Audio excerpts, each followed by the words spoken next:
জয় মা শীতলা। শীতলা পুজোর কমিটি থেকে আয়োজন করা হয়েছিল মায়ের ভোগ প্রসাদের, আর সেই ভোগ প্রসাদ গ্রহণের জন্য গিয়েছিলাম হলদিয়ার হাতিবেড়িয়া অঞ্চলের শীতলা মন্দির প্রাঙ্গণে। আর গিয়েই মাকে দর্শন করে বসে পড়েছি মায়ের প্রসাদ গ্রহণের জন্য। আলু ভাজা, অন্ন, ডাল আর ছিল কুমড়ো চচ্চড়ি। বন্ধুরা, তোমরা একটু কমেন্ট করে জানাও তো, তোমাদের বাড়ির পাশে শীতলা পুজোতে এইভাবে বসিয়ে ভোগ খাওয়ায়, নাকি কুপন সিস্টেমে বা বুফে সিস্টেমে ভোগ প্রসাদ বিতরণ করে? ভিডিওটি তোমরা কে কোথা থেকে দেখছো অবশ্যই কিন্তু কমেন্ট করে জানিও।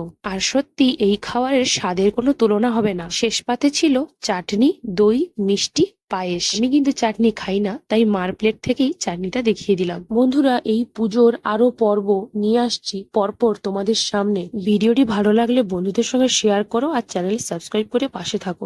দেখো কত কত ভক্ত সবাই ভোগ প্রসাদ গ্রহণের জন্য এসেছে। তোমরা যদি হলদিয়াবাসী হও কমেন্ট করে জানিও।